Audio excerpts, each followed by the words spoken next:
ಇನ್ನು ನಟ ದರ್ಶನ್ಗೆ ಮನೆಯೂಟನ ಜೈಲೂಟನ ಹೈಕೋರ್ಟ್ನಲ್ಲಿ ಇವತ್ತು ನಟ ದರ್ಶನ್ ಮನೆಯೂಟ ಅರ್ಜಿ ವಿಚಾರಣೆ ಮ್ಯಾಜಿಸ್ಟ್ರೇಟ್ ಕೋರ್ಟ್ನಲ್ಲಿ ಅರ್ಜಿಯನ್ನು ತಿರಸ್ಕರಿಸಿದ್ರು.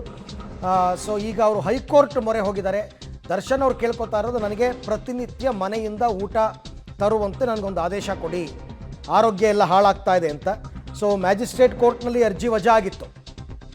ಇಲ್ಲ, ನಾವು ಜೈಲಿನಲ್ಲಿ ಎಲ್ಲರಿಗೂ ಕೂಡ ಸಮಾನತೆಯನ್ನು ಇದು ಮಾಡ್ತೀವಿ, ಎಲ್ಲರೂ ಸಮಾನರು ಜೈಲಿನಲ್ಲಿ ಅಂತೆಲ್ಲ ಹೇಳಿ ಅರ್ಜಿಯನ್ನು ವಜಾಗೊಳಿಸಿತ್ತು ಮ್ಯಾಜಿಸ್ಟ್ರೇಟ್ ಕೋರ್ಟ್. ಅದಾದ ನಂತರ ಈಗ ಹೈಕೋರ್ಟ್ ಮೆಟ್ಟಿಲೇರಿದ್ದಾರೆ ದರ್ಶನ್ ಪರ ವಕೀಲರು. ಸೊ ಇವತ್ತು ಆ ವಿಚಾರಣೆ ಕೈಗೆತ್ಕೊಳ್ಳುತ್ತೆ ಹೈಕೋರ್ಟ್. ಒಂದೇ ದಿನಕ್ಕೆ ಅವರು ತೀರ್ಪು ಕೊಡ್ತಾರಾ? ಯಾಕೆಂದರೆ ಅವರು ಕೂಡ ಸ್ಪೆಷಲ್ ಪಬ್ಲಿಕ್ ಪ್ರಾಸಿಕ್ಯೂಟರ್ಗೆ ಆಕ್ಷೇಪಣೆ ಸಲ್ಲಿಸೋದಕ್ಕೆ ಅವಕಾಶ ಕೊಡಬೇಕಾಗುತ್ತೆ, ವಾದ ಪ್ರತಿವಾದಗಳನ್ನು ಆಲಿಸಬೇಕಾಗುತ್ತೆ. ಇದೆಲ್ಲ ಇರೋದ್ರಿಂದ ಇವತ್ತೇ ಆದೇಶ ಬರ್ತಕ್ಕಂಥ ಸಾಧ್ಯತೆ ತೀರಾ ಕಡಿಮೆ ಇದೆ. ವಿಚಾರಣೆಯನ್ನೇ ಮುಂದಕ್ಕೆ ಹಾಕ್ಬೋದು ಅಥವಾ ಆದೇಶವನ್ನು ಕಾಯ್ದಿರಿಸ್ಬೋದು, ಏನು ಬೇಕಾದ್ರೂ ಆಗ್ಬೋದು.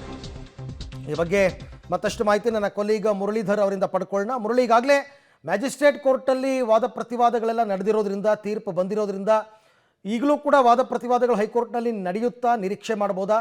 ಆಕ್ಷೇಪಣೆ ಸಲ್ಲಿಸ್ಬೋದಾ? ಓವರ್ ಆಲ್ ಏನಾಗಬಹುದು ಅಂತ? ಖಂಡಿತವಾಗಿ ಅರವಿಂದ್, ಯಾಕಂದ್ರೆ ಹೈಕೋರ್ಟ್ ನಲ್ಲೂ ಕೂಡ ಆಕ್ಷೇಪಣೆನ ಸಲ್ಲಿಕೆ ಮಾಡಬೇಕು. ಆಕ್ಷೇಪಣೆ ಮೇಲೆ ವಾದ ಪ್ರತಿವಾದ ಎರಡೂ ಕೂಡ ನಡಿಬೇಕಾಗಿರೋಂಥದ್ದು. ಯಾಕಂದ್ರೆ ಈಗಾಗಲೇ ಮ್ಯಾಜಿಸ್ಟ್ರೇಟ್ ಕೋರ್ಟ್ ಅಲ್ಲಿ ಸಂಪೂರ್ಣವಾಗಿ ಅದನ್ನ ತಿರಸ್ಕಾರ ಮಾಡಿದ್ದಾರೆ. ಜೊತೆಗೆ ಜೈಲಿನ ಮ್ಯಾನ್ಯುವಲ್ ಪ್ರಕಾರ ಕೊಲೆ ಆರೋಪಿಗೆ ಯಾವುದೇ ರೀತಿಯಲ್ಲಿ ಮನೆ ಊಟವನ್ನ ಕೊಡಬಾರ್ದು ಅಂತ ಹೇಳಿ ಒಂದು ಮ್ಯಾನ್ಯುವಲ್ ನಲ್ಲಿ ಉಲ್ಲೇಖವನ್ನ ಮಾಡಿದ್ದಾರೆ. ಆ ಮಾಹಿತಿಯನ್ನ ಇಟ್ಕೊಂಡು ಈಗ ಮ್ಯಾಜಿಸ್ಟ್ರೇಟ್ ಕೋರ್ಟ್ ಕೂಡ ರಿಜೆಕ್ಟ್ ಅನ್ನ ಮಾಡಿರುವಂತದ್ದು.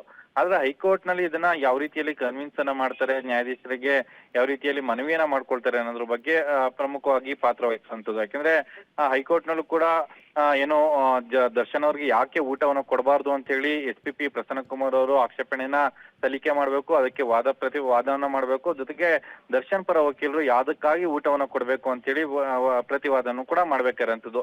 ಇವತ್ತೇ ಆದೇಶ ಬರ್ತದೆ ಅಂತ ಹೇಳಿ ನಿರೀಕ್ಷೆಗಳು ತೀರಾ ಕಡಿಮೆ ಇರುವಂತದ್ದು. ಇವತ್ತು ಅರ್ಜಿ ವಿಚಾರಣೆಗೆ ಬರುತ್ತೆ. ಅರ್ಜಿ ವಿಚಾರಣೆ ಬಂದ ಸಂದರ್ಭದಲ್ಲಿ ದರ್ಶನ್ ಪರ ವಕೀಲರು ಯಾವ ಮಾನದಂಡವನ್ನು ಇಟ್ಕೊಂಡು ಇವತ್ತು ವಾದವನ್ನ ಮಂಡನೆ ಮಾಡ್ತಾರೆ, ಅತಿ ತುರ್ತಾಗಿ ಅವರಿಗೆ ಮನೆ ಊಟ ಅಗತ್ಯತೆಗಳ ಬಗ್ಗೆ ನ್ಯಾಯಾಧೀಶರಿಗೆ ಯಾವ ರೀತಿಯಲ್ಲಿ ಕನ್ವಿನ್ಸ್ ಅನ್ನ ಮಾಡ್ತಾರೆ, ಇದೆಲ್ಲದೂ ಕೂಡ ಸಾಕಷ್ಟು ಕುತೂಹಲವನ್ನು ಮೂಡಿಸಿರುವಂತದ್ದು. ಅಕಸ್ಮಾತ್ ಇವತ್ತು ಅವ್ರಿಗೆ ಕನ್ವಿನ್ಸ್ ಅನ್ನ ಮಾಡ್ಲಿಕ್ಕೆ ಸಾಧ್ಯ ಆಗ್ಲಿಲ್ಲ ಅಂದ್ರೆ ಆಕ್ಷೇಪಣೆ ಸಲ್ಲಿಕೆ ಮಾಡ್ಲಿಕ್ಕೆ ಮತ್ತೊಂದು ದಿನಾಂಕವನ್ನ ನಿಗದಿ ಮಾಡ್ತಾರೆ. ಅವತ್ತು ವಾದ ಪ್ರತಿವಾದ ಆಗುತ್ತೆ. ಅದಾದ ಬಳಿಕ ಆದೇಶ ಹೊರಬಿಡುವಂತದ್ದು. Arvind. Okay Murali, thank you ತಮ್ಮ ಎಲ್ಲ ಮಾಹಿತಿಗೆ. ಸೊ ನಾನಾಗಲೇ ಹೇಳಿದಂತೆ ಇವತ್ತೇ ಆದೇಶ ಬರ್ತಕ್ಕಂಥ ಸಾಧ್ಯತೆ ತೀರಾ ಕಡಿಮೆ. ಮ್ಯಾಜಿಸ್ಟ್ರೇಟ್ ಕೋರ್ಟಲ್ಲೂ ಕೂಡ ಒಂದೇ ದಿನಕ್ಕೆ ಏನು ಬಂದಿರಲಿಲ್ಲ, 3-4 ಬಾರಿ ಆದ ನಂತರ ಅವರು ತೀರ್ಪನ್ನು ಕೊಟ್ಟಿದ್ದು. ಅದೇ ರೀತಿ ಇಲ್ಲೂ ಕೂಡ ಆಗುತ್ತೆ ಅಂತಕ್ಕಂಥ ನಿರೀಕ್ಷೆ ಇದೆ. ಒಟ್ಟಾರೆ ಒಂದು ಕಡೆ ದರ್ಶನ್ ಅವರ ಪತ್ನಿ ವಿಜಯಲಕ್ಷ್ಮಿ ಅವರು ಬಂದು ದರ್ಶನ್ ಅವರನ್ನ ಭೇಟಿ ಮಾಡ್ಕೊಂಡು ಹೋಗಿದ್ದಾರೆ. ಪ್ರಸಾದ ಸಿಕ್ಕಿದೆ, ನೋಡೋಣ.